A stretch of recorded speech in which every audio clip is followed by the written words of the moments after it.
Beautiful day today, but still a little damp. The ground's a little wet, and we don't want to make a big muddy mess here. And we're back to working on the sawmill. And this bunch of trees need to come out here, kind of in the way. That's where it's going to go. I may leave that black cherry, but this poplars here, there's 3 poplars in this baby tree, baby pine tree. I think it looks like a pine tree. They gotta come out. I am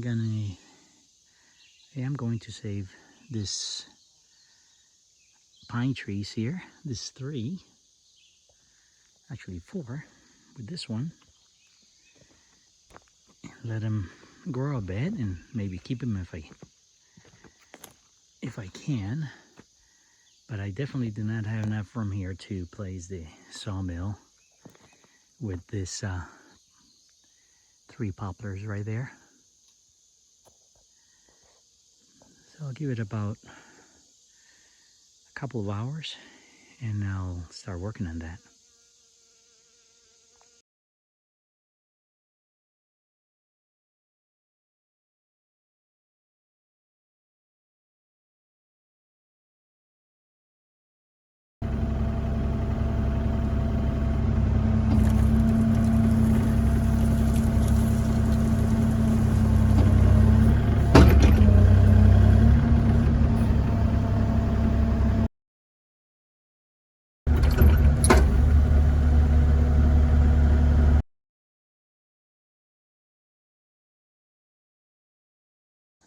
Alright, the 3 trees are gone. Now I need to manually remove all those roots that are there and fill the hole back in, and then level it up and start marking my locations. The excavator's work is done, and so is my manual labor for now. And now I'll just need to bring the box blade over here with the tractor and try to bring this level down a little bit more and make it even over here.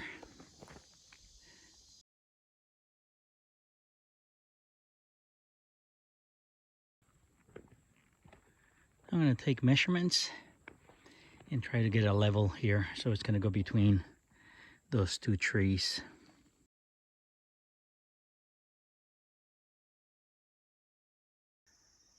The ground has settled pretty good. The sawmill's going to go right there. I got a couple of cones and some markers there. I'm getting ready to dig the footers. Shed's going to go right there. It's a 10 by 12. Ground probably needs a little more fill in the back just to keep it even level, but that's pretty good. So I'll get digging here. I got it laid out and I'll start digging the 5 footers. Got my 5 little graves dug. Now I gotta go make some boxes for them. I'll have to expand the holes to fit the boxes once I line them up and I position them precisely. Right now they're just roughly right to the right depth. Is about 12 inches under the soil, which is plenty for here. The 5 footers are prepped and ready to be poured.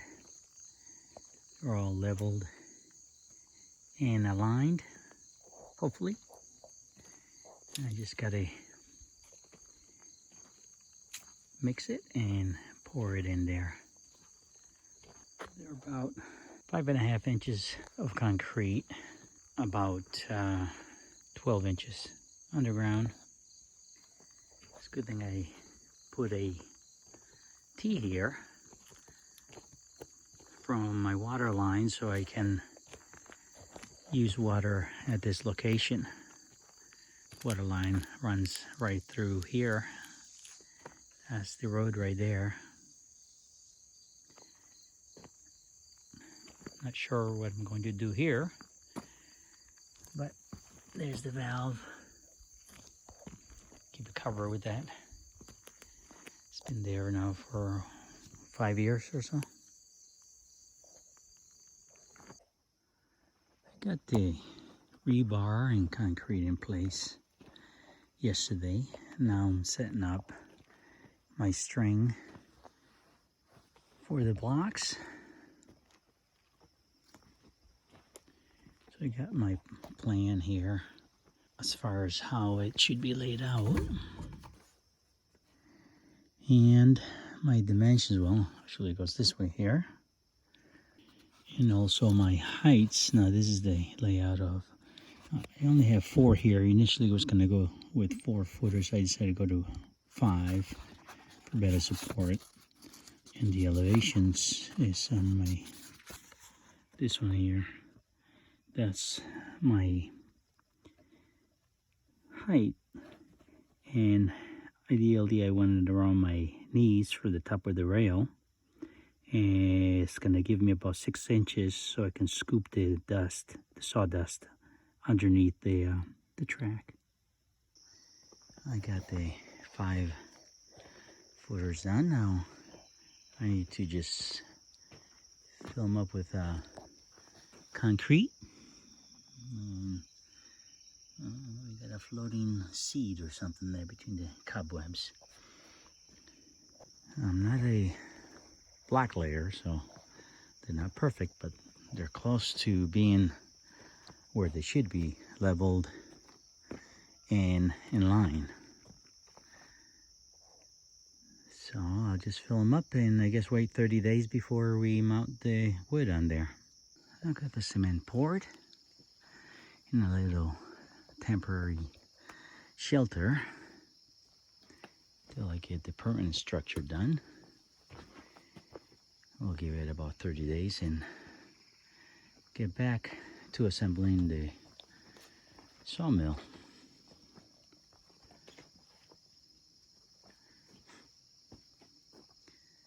And now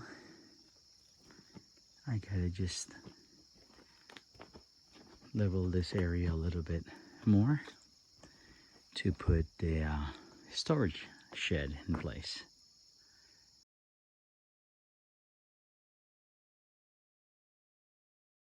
I'm getting set up to do the sawmill. It's inside that box right there. The Harbor Freight canopy is kind of holding together. Ropes came a little loose. One leg fell off, but it's still in one piece. I had some strong winds, so I gotta cut these boards here to fit and secure into my footers. I'll clean up those footers too and fill them with dirt.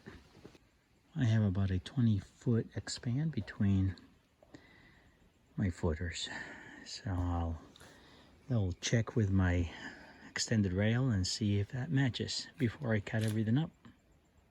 I got the side supports, they're 2x6s installed and stained. I didn't go with pressure treated because this is going to be covered, and I just have to let it dry and put the top plates on before I can install the rails. I wanted to make sure that everything was 100%. That's why I set up the rails, just to make sure I had the right dimensions. The unit has been sitting in my very damp garage for about 5 years, and there's been quite a bit of rust that developed in many areas.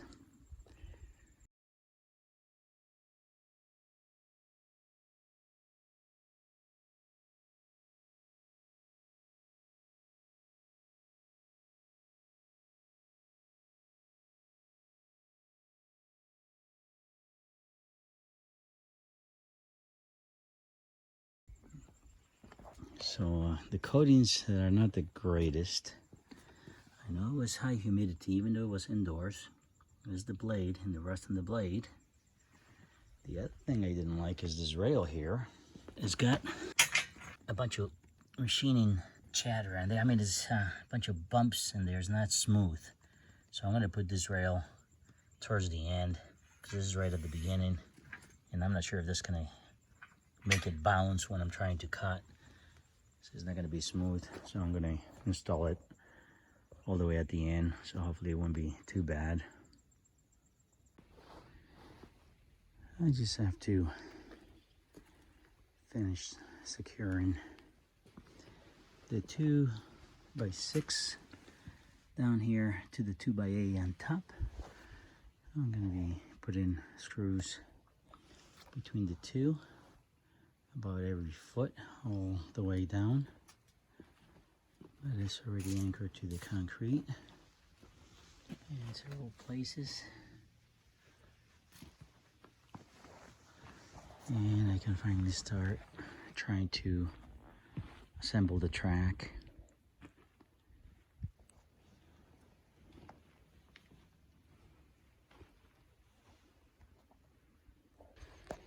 So I need to install the feet here, and once I set it up under here, I can't mount them to the rail and screw them down. I can only put 2 screws in, so I can't access the screws.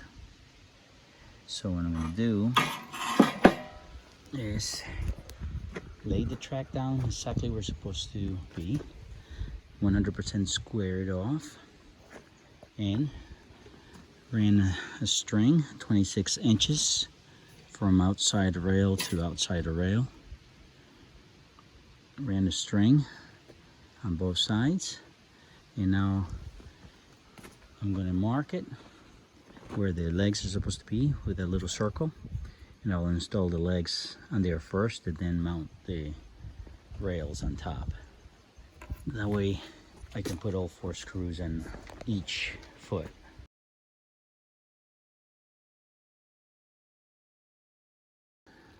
I installed all the legs and set the track on all the posts. Now what remains, I have to put a string to it, make sure it's nice and straight and level. So to level it, I'm actually leveling the track itself. So I run a string along there, make sure it's nice and straight all the way down, and also same elevation all the way down, and then make sure that the track itself is level. That being leveled, this one would be level too, which is close enough for me.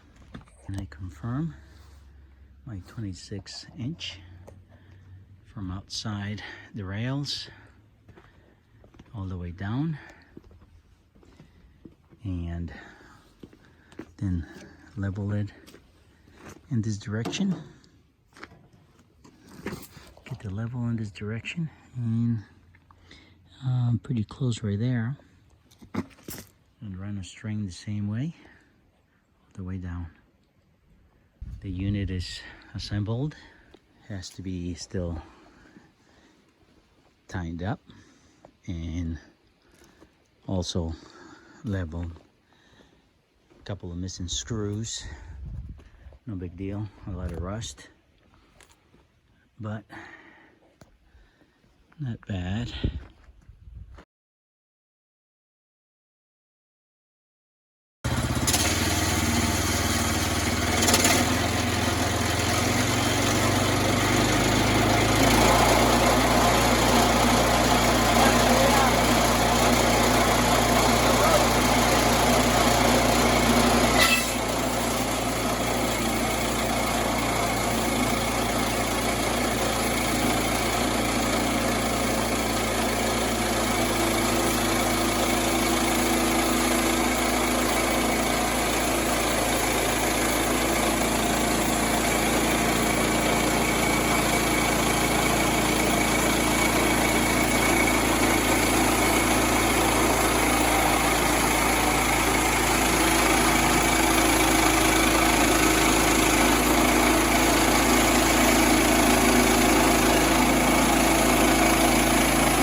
as suspected. It cut pretty good. Now we just have to learn how to use this gauges here to get what I'm looking for. So I got this cant, and I'm going to turn it into 2 by 8s. I think I can get 5 out of there.